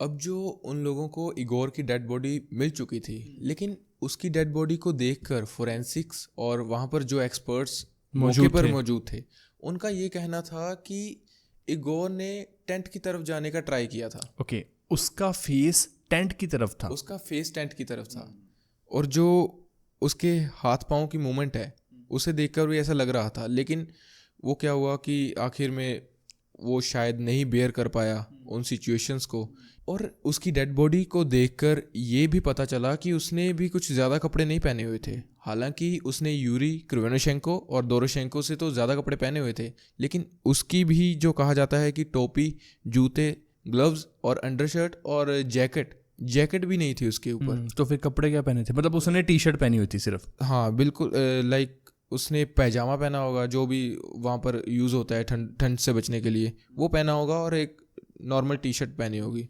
और जिनकी पहले डेड बॉडी मिली 2 लड़कों की, उन्होंने बिल्कुल कम कपड़े पहने थे। उन्होंने तो हाँ बिल्कुल कम पहने और थे। ये उसी डायरेक्शन में था, लेकिन दाइतलोव की जो बॉडी मिलती है वो ऊपर जाते रास्ते में मिलती है, मतलब ये ऊपर जा रहा था। तो ऐसा भी हो सकता है कि ये तीनों लोग पहले एक साथ हो, वो दोनों नीचे रुक गए और दाइतलोव ऊपर टेंट की तरफ जाते हुए वहां पर जा रहा था उस रास्ते से। बिल्कुल। अब ऐसा भी नहीं पता कि ये जब द्यालोव उन्हें छोड़ के गया तो वो शायद मर चुके हों तब तक। और इसे सर्वाइवल का कोई रास्ता नजर नहीं आ रहा था। हाँ, तो इसने फिर टेंट की तरफ जाने का खुद ही फैसला कर लिया, तो इसीलिए ये टेंट की तरफ इसकी बॉडी मिली। लेकिन इससे भी हैरानी वाली बात ये है कि द्यालोव के आगे भी जीना, जो इस ग्रुप की 4th मेंबर थी, उसकी डेड बॉडी मिली, और उसके भी जैकेट, जूते और ग्लव्स गायब थे। बिल्कुल बेयर मिनिमम कपड़े पहने थे उसने भी। लेकिन उसकी डेड बॉडी जो थी वो एक साइड को लेटी हुई थी, और उसकी एल्बो उसकी नी से टच कर रही थी। लाइक उसकी डेड बॉडी बिल्कुल, उसकी बॉडी जकड़ रही थी अपने आप को, बहुत स्टिफ हो गई थी। हाँ, स्टिफ हो गई थी, और वो एक जैसे बेबी सोते नहीं है उस तरह से लेटी हुई थी वहां पर, और शरीर पे ज्यादा कपड़े नहीं। ठंड में इंसान अपनी बॉडी को ऐसे समेटेगा ही अंदर को। हाँ, वो बेसिकली अपने जो बॉडी का टेम्परेचर होता है वो उसी की हीट लेने की कोशिश करता है, क्योंकि ठंड काफ़ी ज़्यादा होती है, और वहाँ पर बचना तो इम्पॉसिबल था -30 में तो। हाँ बिल्कुल। अब वहाँ पर जो सर्च टीम जुटी हुई थी वो इधर उधर कई जगहों में अलग अलग डायरेक्शन में सभी को ढूंढने की कोशिश कर रही थी। हालांकि अभी तक उन्हें 4 डेड बॉडीज मिल चुकी थी, लेकिन एक दिल में उम्मीद होती है ना जो इंसान के, वो उसे काफ़ी लंबा ले जाती है। तो ये लोग भी एक दिल में उम्मीद लेकर बाकी अपने मेंबर्स को ढूंढने की कोशिश करते हैं। लेकिन फिर अचानक से एक टीम को इगोर द्यालोव और जीना की डेड बॉडी के बीच में कहीं थोड़ा सा साइड में डेड बॉडी मिलती है 5th मेंबर की, रुस्तम स्लोबिदिन, जो कि इस ग्रुप का सबसे लाइक बॉडी बिल्डर टाइप जो हम बात कर रहे थे, एस्थेटिक बॉय, उसकी डेड बॉडी मिलती है, और उसने भी काफ़ी कम कपड़े पहने हुए थे। और जीना ने कपड़े कितने पहने थे? जीना ने तो मैंने बताया कि उसके ना तो जैकेट थी, ना तो ग्लव्स थे, और ना ही टोपी थी। बाकी के कपड़े तो फिर नॉर्मल पहने हुए थे। अब सर्च टीम को 5 डेड बॉडीज तो मिल चुकी थी, इसीलिए वो लोग इन 5 डेड बॉडीज को पोस्टमार्टम ऑटोप्सी के लिए भेज देते हैं। और वो एटॉप्सी होती है वही इब्दल वाले टाउन में, जो कि विजय से पहले आता था। ओके हाँ, और लाइक विजय आखिरी लोकेशन था जहाँ उससे पर, पहले। हाँ उससे पहले, क्योंकि विजय में नॉर्मल होता था। हाँ, वहाँ तो कुछ नहीं होगा। लेकिन जो इब्दल था यहीं पर रेलवे स्टेशन था, यहीं पर हॉस्पिटल था, मतलब वेल डेवलप था। हाँ, ये एरिया था ये। हाँ, तो यहाँ पर डॉक्टर्स उनका पोस्टमार्टम करते हैं।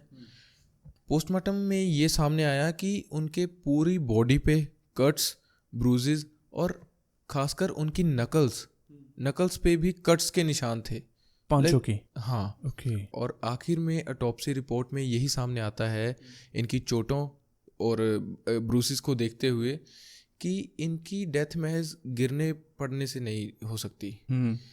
और आखिरकार उन्होंने जो फोरेंसिक एक्सपर्ट्स थे उन्होंने पोस्टमार्टम करने के बाद यही कारण बताया कि हाइपोथर्मिया की वजह से इनकी डेथ हो सकती है। तो बेसिकली जिन्हें हाइपोथर्मिया का नहीं पता, बॉडी का टेम्परेचर जितना होना चाहिए 37 डिग्री सेल्सियस, उससे बॉडी का जो अपना टेम्परेचर है वो कम हो जाता है जब बहुत ज़्यादा ठंडी जगह का एक्सपोजर आता है, और जैसे कि ठंडे पानी में या ऐसे पहाड़ों पर, तब बॉडी अपना टेम्परेचर लूज़ कर देती है। बिल्कुल। तो उस वजह से ये कंडीशन है हाइपोथर्मिया की। तो ये बहुत ज़्यादा डेडली हो सकती है, लेकिन हाइपोथर्मिया के साथ कुछ साइकोलॉजिकल चीज़ें भी जुड़ी हैं कि कॉग्निटिव जो हमारी एबिलिटी है वो प्रॉपर कम हो जाती है उस सिचुएशन में। हाँ बिल्कुल।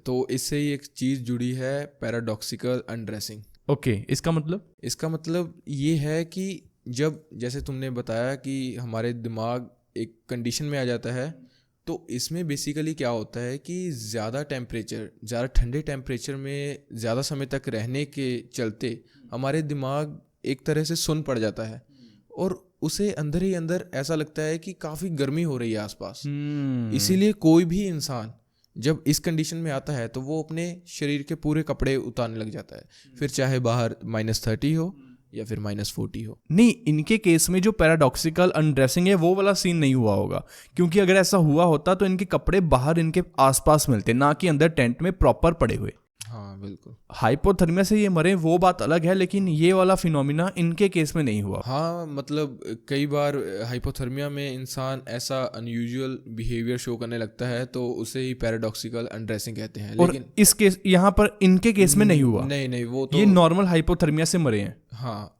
ऐसा रिपोर्ट में लिखा, ऐसा डॉक्टर्स ने कहा। ठीक है। तो फरवरी महीने के आखिर दिनों तक इन्हें 5 लाशें मिल चुकी थी इस ग्रुप की।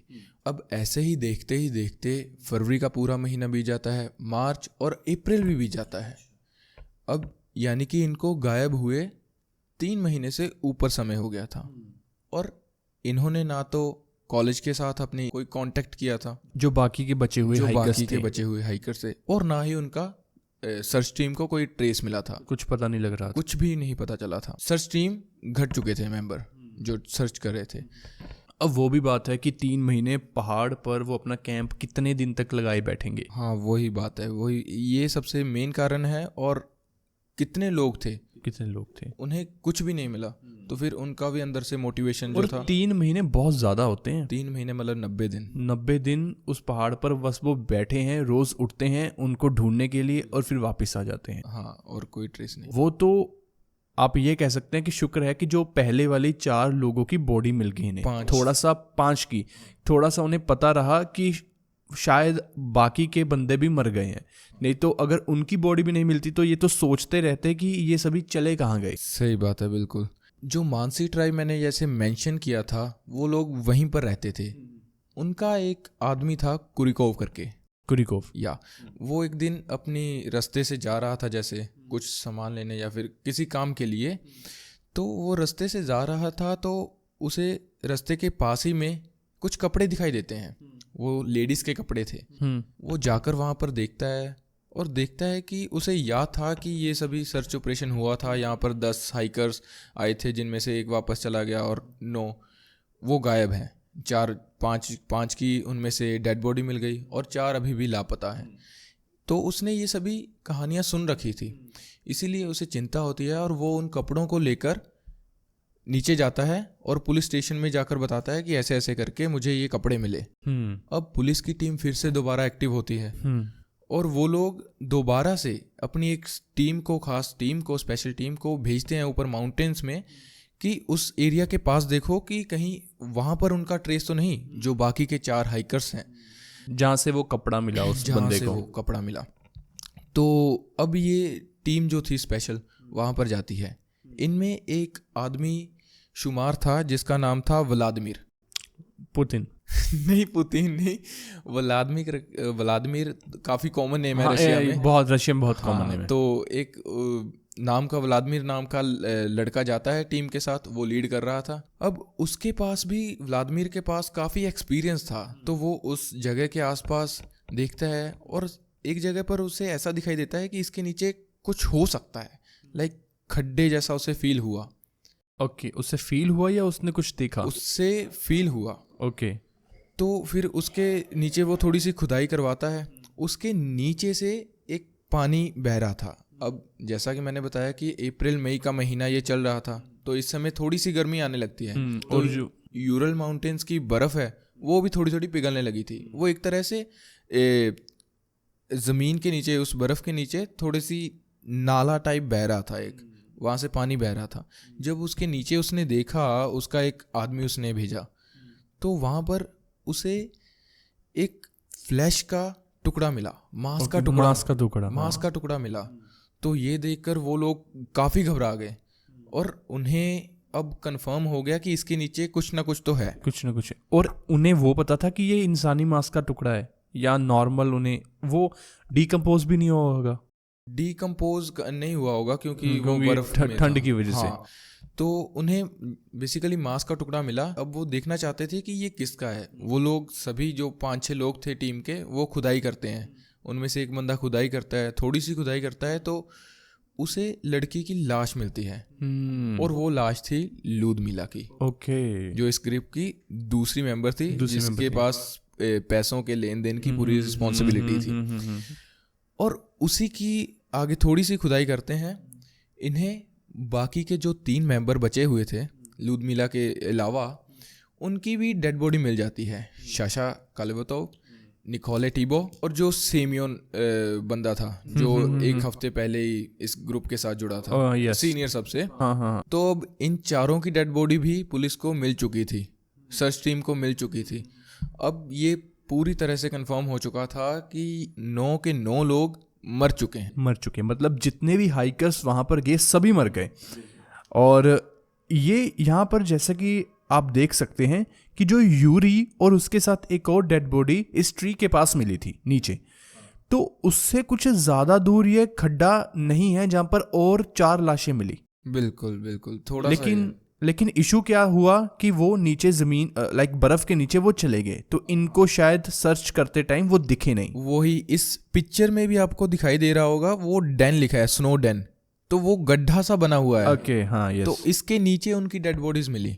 इसीलिए सर्च टीम इतने महीने हो गए, 3 महीने हो गए, 90 दिन हो गए उन्हें। एक और मेन सवाल ये है कि जैसे कि यहाँ पर ऊपर टेंट हमें दिख रहा है, अब टेंट से होते हुए वो नीचे आ रहे हैं। पहले जीना, रुस्तम, देन दातलोव की बॉडी यहाँ पर मार्क हुई है, लेकिन उन्हें यहाँ पर पहले 2 बॉडीज यूरी और नीचे दूसरे बंदे की कैसे मिली, अगर वो इसी रास्ते से नीचे आए हैं तो? यूरी क्रिवनेशेंको और दोरोशेंको की। हाँ, वो ऐसा था कि ऊपर जो 3 बॉडीज है ना, अभी सर्च टीम तो इधर उधर बिखरी हुई थी, उन्हें कुछ नहीं मालूम था कि ये किस रूट से गए हुए हैं। कुछ लोग तो ऊपर की साइड थे, कुछ राइट, कुछ लेफ्ट। तो जो लोग इधर आ रहे थे उन्होंने शायद इसे नज़रअंदाज कर दिया, क्योंकि शायद ये बर्फ के नीचे आ चुके थे। इसीलिए वो लोग फिर, और जो सीडर ट्री के पास थी बॉडीज मिली, उसके पास इतनी बर्फ नहीं थी। जैसा कि मैंने पहले भी बताया कि वहां पर आग भी लगी हुई थी, इसीलिए वो डेड बॉडीज विजिबल थी रादर देन बाकी की डेड बॉडीज। इसीलिए फिर शायद वो पहले मिली और बाकी की जैसे जैसे सर्च टीम, क्योंकि उनको अभी पता चल गया ना कि इस एरिया के पास डेड बॉडीज मिली हैं, तो बाकी सभी भी इधर होंगे। इसीलिए फिर पूरी की पूरी टीमें इधर आ गई और वहां पर एक एक करके फिर डेड बॉडीज मिलना शुरू हुई। सवाल तो ये है कि इन्होंने अंदर से टेंट क्यों फाड़ा और ये लोग नीचे भाग कर क्यों आ रहे थे? ऊपर टेंट लगाकर नीचे क्यों भाग रहे थे? और वो भी उस सिचुएशन में ना तो इनके पास शूज हैं, ना ही इन्हें गर्म रखने के लिए जो कपड़े चाहिए वो है, कुछ भी नहीं है। और सारा सामान ऊपर टेंट में पड़ा हुआ है। अगर सामान टेंट में पड़ा है और अब सबसे बड़ा सवाल यह है कि उस टेंट में अंदर क्या हुआ कि इनको टेंट अंदर से फाड़कर बाहर आना पड़ा उसी सिचुएशन में। तो ये क्या सीन था? तो इसके पीछे लाइक इनकी अभी डेथ मिस्ट्री बन चुकी है इस पॉइंट तक। हाँ, बॉडीज फाइंड हुई सभी और इस वक्त तक मिस्ट्री बन चुकी हैं। इसके बाद एजेंसीज, इंस्टीट्यूशंस की टीमें वो और सरकार के साथ मिलके यहाँ पर फाइंडिंग्स लगाती हैं कि इनकी आखिर डेथ हुई कैसे, क्योंकि वहाँ पर कोई रहता तो नहीं। अब तो इधर हमारे सेटलमेंट जो नॉर्मल है, अर्बन एरिया या फिर रूरल भी, वहाँ पर सीसीटीवी कैमरा कई जगह है, कातिल पकड़ा जाता है। इनके वहाँ पर तो कोई भी नहीं था। हाँ, मतलब बहुत रेयर है कि इनका मर्डर हुआ हो। हाँ, क्योंकि वहाँ पर कोई रहता ही नहीं है। रहता नहीं। और जो सेटलमेंट 47 वो भी काफ़ी दूर है। वो काफ़ी दूर है। हालांकि इसके रिलेटेड काफ़ी थ्योरीज हैं। इसके रिलेटेड एक मानसी ट्राइब वाली थ्योरी भी है कि उन्होंने शायद इनका कत्ल कर दिया हो, क्योंकि वो लोग वहीं उन्हीं माउंटेन्स पर रहते हैं शुरू से ही। कुछ एवलांच की भी थ्योरी है, क्योंकि माउंटेन्स पर, बर्फीले पहाड़ों पर एवलांचेस आते रहते हैं। और बाकी मिलिट्री के रिलेटेड भी थ्योरीज हैं, कुछ विंड्स के रिलेटेड थ्योरीज हैं। अब हम उन थ्योरीज को एक एक करके ब्रेक डाउन करते चलेंगे और इसको सॉल्व करने की कोशिश करेंगे। तो जो मेन सबसे बड़ी बात है कि आपको पर्सनली कौन सी सबसे प्रोमिनेंट लगती है थ्योरी जो हुआ होगा? और जो मेरा सबसे बड़ा सवाल यह है कि टेंट अंदर से क्यों फाड़ा? तो वो उस चीज को भी कहीं ना कहीं प्रूव कर दे। थ्योरीज जानने से पहले हमें ये जानना होगा कि उनके आखिर चोटें कहाँ कहाँ पर लगी, क्योंकि उनकी डेड बॉडीज की हालत बहुत ही ख़राब हो चुकी थी। 3 महीने एक तो अलग चीज़ हो गई, लेकिन जो जैसे कि अगर मैं बात करूं, जो सेमियन ज़ोलोटेरियो, उसकी जो चेहरा था पूरी तरह से ख़राब हो चुका था। सिर्फ चेहरे के अलावा उसकी जो चेस्ट थी वो भी बिल्कुल प्रेस हो चुकी थी। उसकी जो सभी हड्डियां थी वो टूट चुकी थी। तो एक चीज़ बताना कि अब यहाँ पर इंजरीज की जब हम बात कर रहे हैं तो ये प्रॉपर विजिबल थी या फिर सिर्फ वो सर्दियों की वजह से, जैसे कि टेम्परेचर बहुत कम था और थोड़ी सी चोट बहुत ज़्यादा दिखने लगती है? ये प्रॉपर ऐसा था कि किसी ने इनको मारा हो? जैसे उनकी चोटें देखकर तो ऐसा लग रहा था, क्योंकि उसका फेस जो था पूरी तरह से खराब हो चुका था। लाइक ये नहीं था कि किसी एक जगह पर, जैसे चीक्स पर कोई छोटा सा घाव हो, ऐसा नहीं था। पूरी तरह से माथा, चिन से लेकर सभी पूरा उसका फेस खराब था। अब जैसा कि आपने बोला कि चोटों के निशान ये इसीलिए नहीं लगते क्योंकि ज़ोलोटेरियो की जो चेस्ट बोन्स थी वो पूरी तरह से क्रश्ड हो चुकी थी। पूरी तरह से टूट चुकी थी, मतलब भारी कोई चीज ऊपर आई हो। हाँ, देख एक्सपर्ट्स का कहना तो यही है। मतलब चेस्ट की हड्डी तो वैसे ही टूट सकती है अगर फोर्स हो उसके ऊपर। हाँ, लेकिन ये पूरा हिस्सा ही टूट चुका था उसका, प्रॉपर। तो ये सोचने वाली बात है कि आखिर ये कैसे हुआ। अगर मौत इसकी और बाकियों की भी हाइपरथर्मिया से हुई है तो यहाँ पर सवाल ही नहीं पैदा होता। हाँ, जैसे एक्सपर्ट्स ने जो ऑटोप्सी करते हैं, उन्होंने, फोरेंसिक वालों ने पहले ही कह दिया था कि उन जो पहले पांच हाइकर्स थे उनकी हाइपोथर्मिया से हुई है। उन्होंने फाइनल रिजल्ट ये निकाला। लेकिन चलो फॉर एग्जाम्पल हम देखते हैं कि अगर ये डैन में गिर भी गए ऊपर से, जो नदी थी जिसमें इनकी लाशें मिली, मतलब गड्ढे में अगर गिर गए तो वो गड्ढा होगा लगभग 5 से 6 फीट, इतना ही था। और वो था भी स्नो का। अगर वहां से इंसान गिरता भी है तो इतनी गहरी चोटें तो नहीं लग सकती। ये पॉइंट जो है वो इसकी चोटों को, जो नॉर्मल चोटें हैं, उससे बिल्कुल खारिज करता है। और सिर्फ चोटें इस साइमन को ही है या बाकियों को भी? नहीं, इसी को नहीं है। इसके अलावा जो ल्यूडा वो लड़की 2nd नंबर वाली, उसकी तो जो फेस का टिश्यू था वो लगभग अभी निकलना शुरू हो गया था। चलो वो एक बात के लिए मानते हैं नेचुरल डिकम्पोजिशन बॉडी की हो रही थी, क्योंकि 90 दिन से ज़्यादा हो चुका था। लेकिन हैरानी वाली बात उसमें ये थी कि उसकी जो आंखें और जीभ, आइज और टंग दोनों ही गायब थी। दोनों गायब। आइज बीच में से निकाली गई थी और जो उसकी टंग थी वैसे बीच में से हाफ काटी गई थी। ओके। लाइक ये काफ़ी डरावना सीन है। तो ये तो नेचुरल हो ही नहीं सकता। ये नेचुरल हो ही नहीं सकता, वही पॉइंट है, इसीलिए इन लोगों की डेथ जो है वो मिस्ट्री बनी हुई है। एक चीज बताना कि ये जो हमें 4 लाशें बाद में मिली, एक्सपर्ट के मुताबिक इनकी मौत कैसे हुई? जब ऑडियंस को 1 मिनट के लिए बता देते हैं कि जो पहले 5 उनकी मौत हाइपरथर्मिया मतलब कि नेचुरल ठंड लगने से हुई, सिंपल।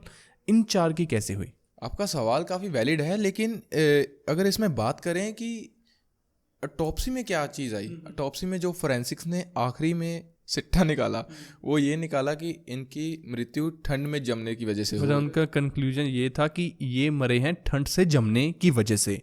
तो ये चोटों की क्या एक्सप्लेनेशन थी वहां उन्होंने पर? कोई एक्सप्लेनेशन नहीं दी, इसी वजह से ये मिस्ट्री और भी ज़्यादा गहरी हो गई कि आखिर इन लोगों की मौत कैसे हुई। ओके, जो ऑटोप्सी की रिपोर्ट है वो भी एक शक के दायरे में आ गई। हाँ, क्योंकि उसका क्लियर कट कोई जवाब नहीं आया। बिल्कुल उसका कोई कंक्लूजन ही नहीं निकला। तो यही वो पॉइंट था जहाँ से ये सभी थ्योरीज कुछ लोगों ने बनाई, कुछ एक्सपर्ट्स ने बनाई।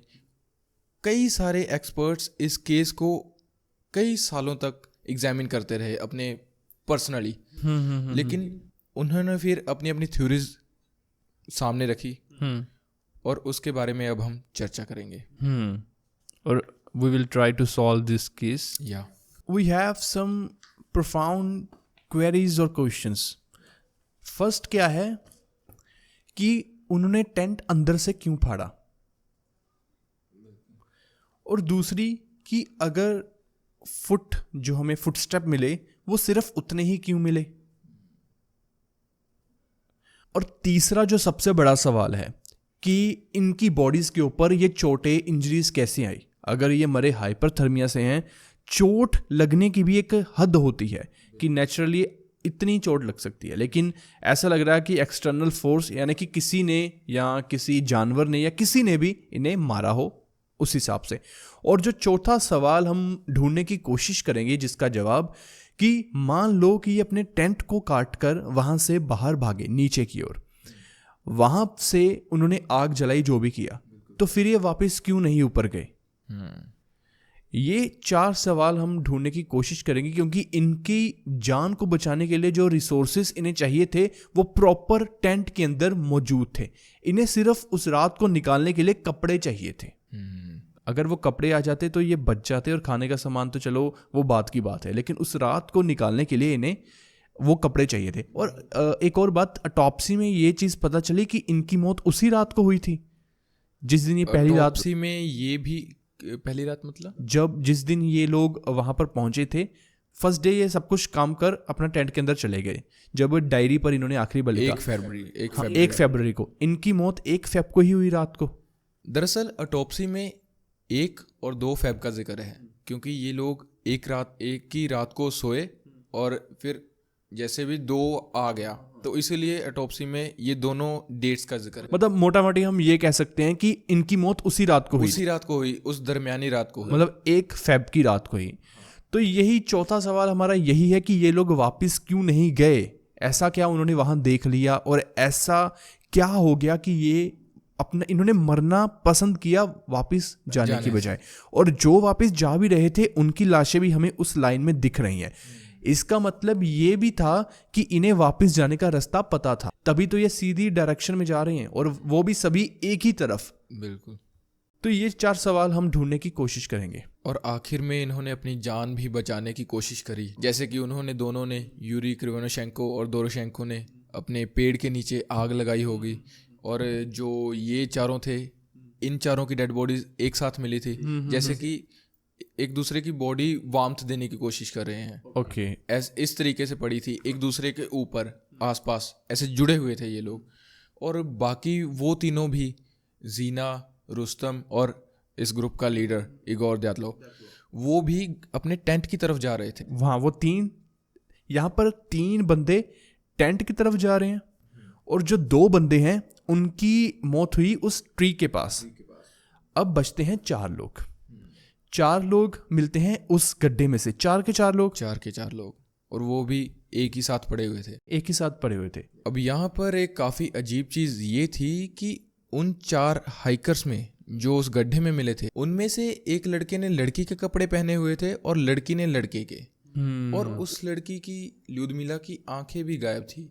ये एक अजीब सी बात थी और ये ना जाने एक अलग ही डायरेक्शन में बातें जा रही थी अब। और उसकी जीभ भी कटी हुई थी। हाँ बिल्कुल। और फिर इसी से कई सारी थ्योरीज जन्म लेती हैं कि आखिर उस रात हुआ क्या, वो हाइकर्स वहाँ से क्यों निकले या। और इन 4 सवालों का जवाब। सबसे पहली थ्योरी एवालांच के रिगार्डिंग है कि वहाँ पर एक एवालांच आ गया होगा। उन्होंने टेंट लगाया, ऊपर पहाड़ था जिसे माउंट ओटर्टन भी बोला जाता है। 1 मिनट के लिए आप एवालांच बता दो ऑडियंस को कि होता क्या है। एवालांच को हम ऐसे इमेजिन कर सकते हैं जैसे हम पहाड़ों पर जाते हैं तो लैंडस्लाइड होती है रास्ते में, कई बार हमें फिर घंटों जब मनाली में जाओ तो हाँ ट्रैफिक में इंतजार करना पड़ता है। ऐसे ही कई बार जो बर्फ के पहाड़ होते हैं वहाँ पर भी हिमस्खलन होती है। लाइक वहाँ पर ज़्यादा बर्फ पड़ गई और किसी जगह से फिर वो बर्फ नीचे आने लगी, तो वो काफ़ी सारी भारी मात्रा में एक तरह से नीचे आ जाती है, और विद हाई फोर्स, क्योंकि वो ऊपर से नीचे ऐसे ढलान से आनी होती है। तो इसे एवालांच कहा जाता है बेसिकली। तो इस थ्योरी में ये कहा गया कि उन हाइकर्स ने वहाँ पर टेंट लगाया, रात को वो लोग सो गए, और रात के में कुछ ऐसी सिचुएशन पैदा हुई कि वहाँ से ऊपर से बर्फ़ आने लगी, लाइक एवालांच आने लगा। ओके। और जब बर्फ़ आने लगी तो उनका टेंट हिलने लगा, क्योंकि वो काफ़ी हाई फोर्स से आती है। तो इन्हें थोड़ा सा महसूस हुआ कि कुछ ना कुछ हो रहा है। अब तो इनके ऊपर अब तक बर्फ पहुंची नहीं थी। तो अब आधी नींद में ये लोग उठे, फटाफट से जिप खोलने का भी इन्होंने कष्ट नहीं किया। क्यों? ये थ्योरी के अकॉर्डिंग। okay. तो इसके बाद इन्होंने बस वो नाइफ उठाई और उस टेंट को फाड़ कर ये बाहर आ गए। और जैसे ये सो रखे थे, जिन कपड़ों में सो रखे थे, कईयों ने शूज़ उतार रखे थे, वैसे भी कंबल वगैरह होते हैं जो इंसान को गर्म रखते हैं ऐसी सिचुएशन में। तो इन्होंने अपने ग्लव्स वगैरह भी इसलिए नहीं पहने हुए थे। हाँ, क्योंकि सो रहे थे। तो इन्होंने अपना अंदर से टेंट फाड़ा और बाहर निकल गए। अब जब ये लोग बाहर आ गए तो इन्होंने देखा कि बर्फ़ तो इनकी तरफ आ रही है, क्योंकि इनका टेंट नीचे लगा है और पहाड़ ऊपर से बर्फ़ नीचे आ रही है। तो इसीलिए इन्होंने वहाँ से आगे को चलना शुरू कर दिया। अब उनमें से 2-3 निशान ऐसे थे जो कि जूतों वाले निशान थे। इसीलिए क्या पता कि किसी ने जल्दबाजी में जूते पहन लिए हों, क्योंकि ठंड है, दिमाग जैसे काम किया उनका, तो वो निशान उसके हैं। लेकिन यहाँ पर भी एक सवाल खड़ा होता है कि फिर वो निशान आखिर कुछ दूरी तक क्यों है? बिल्कुल वही बात है। उसके आगे निशान क्यों नहीं है? कुछ लोगों का बेसिकली ये कहना है कि बर्फ पड़ती है वहाँ पर, तो बर्फ से वो निशान गायब हो गए होंगे। तो वो क्यों नहीं हुए? पीछे वाले क्यों नहीं हुए, टेंट से जो नीचे आ रहे थे?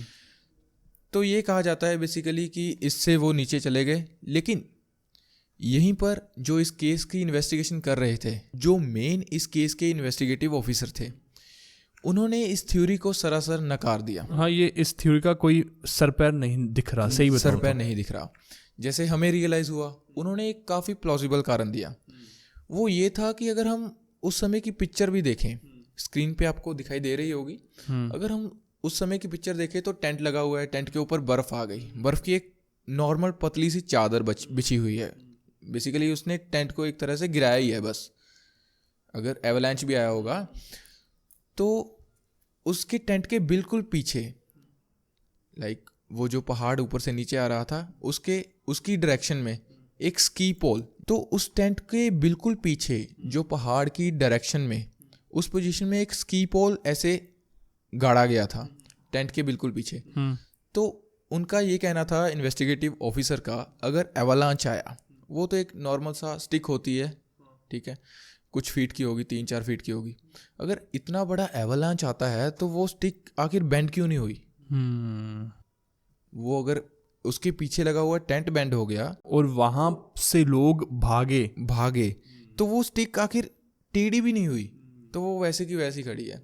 इसका मतलब है कि वहां पर एवलांच नहीं आया। हाँ, और ये थ्योरी गलत है। ये थ्योरी गलत साबित होती है और इस केस के इन्वेस्टिगेटिव ऑफिसर ने। दूसरी बात ये है, सबसे बड़ी बात, कि एवलांच की थ्योरी उनकी बॉडीज के ऊपर जो इंजरीज मिलती हैं वो डिफाइन नहीं कर पाती, कि एक्सप्लेन नहीं कर पाती कि ये कैसे आई है। हाँ बिल्कुल, यही दो कारण थे जिसकी वजह से ये इस थ्योरी को बिल्कुल नकारा गया। और हाँ, इस एवालांच वाली थ्योरी में एक बात ये भी थी कि इगोर डैडलोव के पास कई सालों का एक्सपीरियंस था।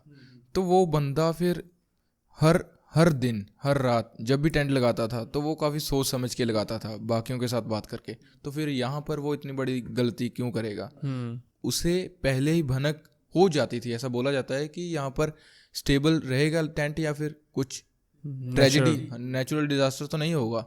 तो इसीलिए ये भी कहा जाता है कि इसीलिए भी इस थ्योरी को नकार दिया गया। और इसमें बहुत ज़्यादा फ्लॉज है। हाँ, दूसरी थ्योरी आती है, वो आती है मिलिट्री टेस्ट या फिर एक्सप्लोजन के रिलेटेड। इसमें कुछ ऐसा है कि माना जाता है कि उस समय, जिस समय ये लोग यूरल माउंटेन्स पर अपनी एक्सपेडिशन करने गए, उस समय कुछ लोगों ने, कुछ लोकल्स ने आसमान में एक ऑरेंज कलर का कुछ चमकता हुआ दिखाई दिया उन्हें।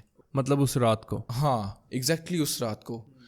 और ये चीज़ इसलिए भी कंफर्म हो पाई क्योंकि जो सेमियन ज़ोलोटेरियोव था, जो इस ग्रुप का सबसे ओल्डेस्ट मैन था, उसकी डेड बॉडी जब मिली, उसके गले में वो इस ग्रुप का कैमरा मिला। ओके। और जो भी आज हम पिक्चर्स देखते हैं उनकी, वो उसी कैमरे से हमें मिली। ओके। और इसकी बॉडी उस गड्ढे में मिली थी? उस गड्ढे में मिली। और जब सभी फोटोज को निकाला जा रहा था तो 34th जो फ्रेम है उसमें एक पिक्चर है। उसमें एक पिक्चर ऐसे नॉर्मल ली हुई है, लग रहा है कि आसमान की तरफ कैमरे को करके ली हुई है। और वहाँ पर पिक्चर थोड़ी सी ब्लरी है, लेकिन कुछ ऑब्जेक्ट ग्लो कर रहा है। जैसे कि ये पिक्चर आप देख सकते हैं। ये पिक्चर है, जैसे इसमें वो देखो ऊपर ग्लो कर रहा है और पिक्चर हमें ब्लर सी दिखाई दे रही है। तो ऐसा माना जाता है कि उस समय जो सोवियत थे, जो सोवियत एरा था, कोल्ड वॉर का बेसिकली टाइम चल रहा था, तो नए नए वेपन्स बनाते थे वो लोग। इसी बीच ऐसा क्या हुआ कि इन्होंने पैराशूट माइंस करके एक बनाई चीज़। ओके, एक वेपन। वो था कि नॉर्मल जैसे हम पैराशूट देखते हैं, वो ऊपर से आता था और आसमान में ही अपने जो टारगेट था उसके पास में ही ब्लास्ट हो जाता था हवा में। जैसे आजकल जो काम ये ड्रोन वगैरह कर रही हैं। बिल्कुल बिल्कुल वैसा ही कुछ समझ लो। तो वो आते थे। तो ऐसा माना जाता है कि जिस समय ये लोग थे 1 और 2 फरवरी, तब वो एक्सपेरिमेंट हुआ रात को। और वो पिक्चर शायद उन्हीं की हो, उन्हीं में से किसी पैराशूट की। लेकिन इस थ्योरी के अकॉर्डिंग वो जब पैराशूट आए तो वो जब फटा, उनके धमाके से ये लोग फटाफट से टेंट फाड़कर बाहर आ गए। ओके। जैसे भी थे, इन्हें पता नहीं चला कि क्या हो गया इतनी जल्दी। और माना जाता है कि वो उनका धमाका इतना पावरफुल होता था कि अगर कोई इंसान उसके करीब ही खड़ा होता था, मतलब कि उस समय वो टेंट के अंदर मौजूद थे और धमाका लोग इमेजिन कर सकते हैं कि बहुत ज़्यादा। हाँ बिल्कुल। जैसे कि अभी वॉर के टाइम पर जब इंटरसेप्टर ड्रोन के साथ टकराती है, जो धमाका होता है वो भी बहुत ज़्यादा होता है। मतलब ये तो लगभग इनके सर के आसपास ही फट गया। तो इस हिसाब से उसका धमाका बहुत ही ज़्यादा हुआ होगा। अब रात का टाइम, पहाड़ के बीच में -30 तापमान, और ये लोग सो रहे हैं। उस धमाके से वो वाली बात लॉजिकली लगती है थोड़ी सी कि ये अंदर से टेंट को फाड़ कर आए, क्योंकि इन्हें समझ नहीं आ रहा है कि क्या हो गया, क्योंकि धमाका बहुत तेज़ हुआ। बिल्कुल। तो अब जैसे कि ये पैराशूट माइंस हैं, इन्हें अपने टारगेट के पास जाकर फटना होता था। तो जब इन्होंने शायद टेंट देखा तो उसके पास जाकर ये फट गए।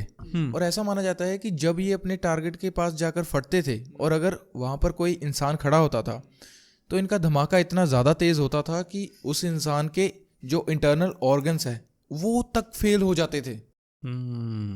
तो इस थ्योरी से उन्होंने ये भी क्लियर करने की कोशिश करी कि इसी धमाके से जो है उनके जो हार्ट पंचर हो गया ल्यूदमिला का, सेमियोन की जो चेस्ट थी उसकी हड्डियां टूट गई, और बाकी भी जो हाइकर्स थे उनकी जो भी चोटें आई वो इस कारण से आई, उस माइंस की वजह से, उन माइंस की वजह से, पैराशूट माइंस की वजह से।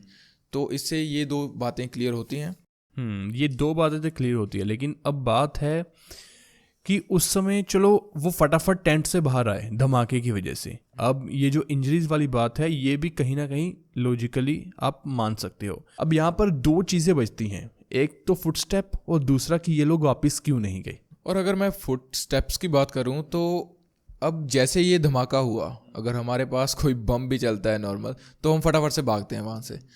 तो अगर इनके ऊपर, इनके टेंट के पास माइंस वो फटी, पैराशूट माइंस, तो इन्हें भागना चाहिए था बेसिकली, लॉजिकली। अगर ये टेंट को फाड़ रहे हैं तो भागेगा ही कोई आदमी भागेगा ही, क्योंकि रश में थे ये लोग।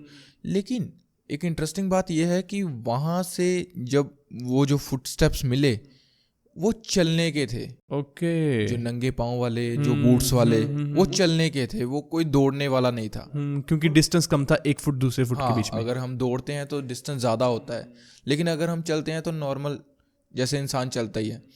और उसमें एक और इंटरेस्टिंग बात ये थी कि उन फुटस्टेप्स को देखकर ऐसा लग रहा था कि वो सिर्फ आगे को ही जा रहे हैं, किसी का ऐसे पीछे को एक भी पाँव नहीं था। मतलब किसी ने पीछे मुड़कर देखा ही नहीं, एक बार भी नहीं देखा। मतलब जैसे कोई भागता है आदमी तो थोड़ा पीछे देखता है कि क्या हुआ, लेकिन ये आए उस फटाफट टेंट से, इन्होंने सभी बंदे बाहर निकाले।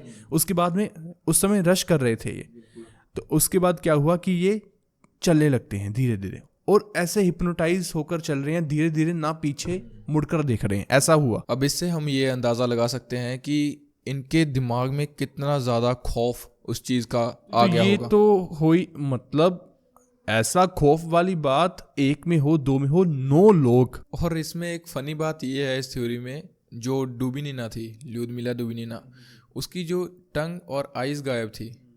इसमें इनका ये कहना है कि वो शायद जानवर के अटैक की वजह से गायब थी। मतलब कि अगर हम वैसे सोचें कि पैराशूट की वजह से वो हो गया, उनकी रिब्स टूट गई, उनके इंटरनल ऑर्गन्स फेल हो गए, लेकिन फिर आंखें और जीभ कहाँ पर गई? उसका कोई जवाब नहीं। उसका इन्होंने सिंपल जवाब यही दिया कि जानवर खा गया। लेकिन वो एग्जैक्ट, लेकिन मैं तो इस बात से हैरान हूँ कि उसकी लुदमिला की जीभ जो थी, एक पेपर जैसे काटते हैं हम, सीधी वैसे कटी हुई थी। ओके, ये बात काफ़ी हैरानी वाली है कि अगर कोई जानवर खाएगा उसके दांत के निशान होंगे और वो अनइवन होगी, लेकिन ये ऐसे सीधी काटी गई थी। तो इसीलिए ये थ्योरी भी प्लॉसिबल नहीं है। और बात ये भी है कि वहां पर कपड़े क्यों चेंज किए गए? हाँ, वही बात, लड़के ने लड़की के कपड़े क्यों पहने, ये भी काफी अजीब बात है। तो इसी से अगली थ्योरी भी निकल कर आती है। अब आपको मैं एक बात बताता हूँ, यही हमने जो पिक्चर अभी देखी, इसी को देखकर कुछ लोगों का ये कहना था कि उस समय आसमान में एलियंस का कुछ यूएफओ वगैरह कुछ ऐसी एक्टिविटी थी। ओके। तो वो उन्होंने कैमरे में अपने कैप्चर करी। इनके कैमरे में जो पिक्चर हम देख रहे हैं उसको देखकर कुछ लोगों का ये कहना था, ये पिक्चर, ओके ठीक है, हाँ, ये पिक्चर जब वायरल हुई ना इस केस के बाद, तो लोगों का कहना था कि शायद हो सकता है कि ये एलियन ने किया हो कुछ ऐसा, क्योंकि जिस तरह की डिटेल्स और जैसे जैसे हमें सीन्स दिखाई दे रहे हैं क्रीपी से, तो कह रहे हैं कि ये जो फोर्सेस हैं उनकी वजह से हुआ हो। और एक और पिक्चर है, वो पिक्चर काफ़ी डरावनी सी है, वो लगती भी नहीं है कि ये वाली बिल्कुल। जैसे इस पिक्चर को देखकर वो पेड़ आपको दिखाई दे रहा होगा, उस पेड़ के बिल्कुल पीछे एक परछाई है। बिल्कुल। वो परछाई इंसान की तो बिल्कुल भी नहीं लग रही। दिखने में बड़ी है, चौड़ा भी है वो। तो ऐसा कहा जाता है कि यूरल जो माउंटेन्स है वहां पर यति रहते हैं। ओके, ऐसा लोग कहते हैं। ये तो रणवीर का फेवरेट है। हाँ, ये हमारे रणवीर भाई का फेवरेट है। और कहते हैं कि वहाँ पर यति रहते हैं। तो वो पिक्चर यति की है। और ये सब कुछ जो कुछ भी इन हाइकर्स के साथ हुआ, उसकी जो हर्ट पंचर हो गया, उसकी रिब्स टूट गई, उसकी चेस्ट पे जो भी चोटें आई, उनके नकल्स यहाँ पर वो फ्रैक्चर थे, चोटें खरोचें आई हुई थी, ये सब कुछ यति से फाइट करने की वजह से हुआ। अच्छा, ये कहा जाता है इस पिक्चर को देखकर सिर्फ। अब इस पिक्चर में जो ये इंसान या फिर कुछ भी है, ये क्या चीज़ है आज तक कुछ क्लियर नहीं हो पाया। 65-66 ईयर हो चुके हैं, लेकिन आज तक ये भी क्लियर नहीं हो पाया। लेकिन सारे सवालों के जवाब ये थ्योरी भी नहीं दे पाती। अब तो ये जो अभी आपने इससे पहले बताया फुटस्टेप वाली बात, कि वो पहले आराम से जा रहे थे, मतलब वो आराम से ही गए और पीछे मुड़कर किसी ने देखा ही नहीं। तो उस चीज़ का जवाब तो है ही नहीं किसी के पास। बिल्कुल, अगर ये टेंट से निकले भी फिर यथी तो उसमें इन्वॉल्व नहीं होगा। हाँ वही बात है। और टेंट को अंदर से फाड़ा इन्होंने, तो इन्हें कैसे पता बाहर येती है। बिल्कुल। और वो टेंट कुछ ऐसा भी नहीं था कि ट्रांसपेरेंट था। हाँ, वो एक थिक मटेरियल से बना था। मटेरियल का, और -30 में कोई नॉर्मल टेंट टेंट लेकर तो भी नहीं हाँ, जाएगा। बिल्कुल, और इतने एक्सपीरियंस्ड हाइकर्स। तो कुछ है आपके पास? अब एक आखिरी थ्योरी बनती है। अब क्योंकि जिस जगह पर इन्होंने टेंट लगाया था वहाँ, जैसे कि मैंने बताया कि वहाँ आसपास मानसी पीपल रहते थे, मानसी ट्राइब के पीपल रहते थे। तो कुछ लोगों का ये मानना था कि इन्होंने शायद उनकी कुछ रिलीजियस साइट्स के ऊपर गलती से चले गए ये हाइकर्स। ओके। तो फिर उन्होंने जब देखा मानसी पीपल ने, तो उन्हें अच्छा नहीं लगा बेसिकली। तो इसीलिए ऐसा माना जाता है कि इस पूरे ग्रुप को उसी का नतीजा मिला। मानसी पीपल ने इन्हें अपना गुस्सा निकाला इनके ऊपर, क्योंकि इन्होंने उनकी भावनाओं को ठेस पहुंचाई थी। तो उन सभी ने इनको मिलके मार दिया। तो ये आपको लगता है ऐसा कुछ हुआ होगा? बाय द वे ऐसा कुछ लगता तो नहीं है। उन्हें कहा जाता है कि उन्हें मानसी पीपल के रिलेटेड कुछ स्लोगन्स मिले थे उनके इस ग्रुप को, पेड़ों पर लिखे हुए थे। लेकिन ये लोग उनसे मिले ऐसा कोई सबूत नहीं है उस डायरी में अगर देखें तो हम। नहीं, आपको ऐसा लगता है कि मानसी इनका मर्डर हुआ है? आपको ऐसा लगता है? मुझे पर्सनली ऐसा नहीं लगता, क्योंकि इस केस की जब मैं देख रहा था तो कई सारी डॉक्यूमेंट्री जो होती हैं, वो डॉक्यूमेंट्री देख रहा था मैं एक, वो काफ़ी अच्छी डॉक्यूमेंट्री बनाई है। तो उसमें मानसी पीपल की इंटरव्यू ले रहे थे वो। हालांकि इसमें बायस भी हो सकता है, लेकिन उनकी बातों से लग रहा था और उनके जो ट्रेडिशन थे उससे लग रहा था कि वो काफ़ी शांत स्वभाव के लोग हैं। वो अपना आइसोलेटेड रहते हैं, ऊपर अपने काम से काम रखते हैं। और ये जो थ्योरी है हमारी 4 बातों में कोई भी बात प्रूफ नहीं कर पाती कि टेंट अंदर से कैसे फटा। फुटस्टेप वाली बात, क्योंकि अगर मानसी ट्राइब के लोग आते तो और भी फुटस्टेप भी अलग अलग डायरेक्शन से। इंजरीज का तो मान लिया फिर कि उन्होंने मारा, ठीक है, लेकिन फिर वही बात है, ये वापस क्यों नहीं गए? वो भी मान लेते कि अगर वो बुरी तरह मरे इस वजह से वापस नहीं गए। लेकिन जो पहले 5 हमें हाइकर्स मिले थे उनकी मौत हाइपोथर्मिया से हुई थी। बिल्कुल, ऐसा फोरेंसिक्स का कहना है, फोरेंसिक ऑटोप्सी रिपोर्ट के मुताबिक। अब इसके अलावा एक और थ्योरी तो नहीं कह सकते उसे, एक काफ़ी अजीब बात है। अब जैसा कि हमने पीछे बात करी थी कि लुदमिला जो लड़की थी उसने यूरी क्रिवेनशेंको के कपड़े पहने थे, स्वेटर पहना था। उस स्वेटर की जब जांच करी जाती है तो उसके ऊपर रेडियो एक्टिव मटीरियल पाया गया। ओके। अब ये काफ़ी अजीब बात थी कि आखिर उसके एक स्वेटर के ऊपर रेडियो एक्टिव मटीरियल कहाँ से आया। वो तो कहीं पर ऐसा काम भी नहीं करती थी। लेकिन फिर जब सभी लाशें मिल गई, इस केस की बाद में इन्वेस्टिगेशन हुई 2019 में, वहाँ से ये पता चला कि ये जो यूरी क्रिवेनशेंको था, इसका ऐसा माना जाता है कि ये न्यूक्लियर फैसिलिटी में काम करके आया था।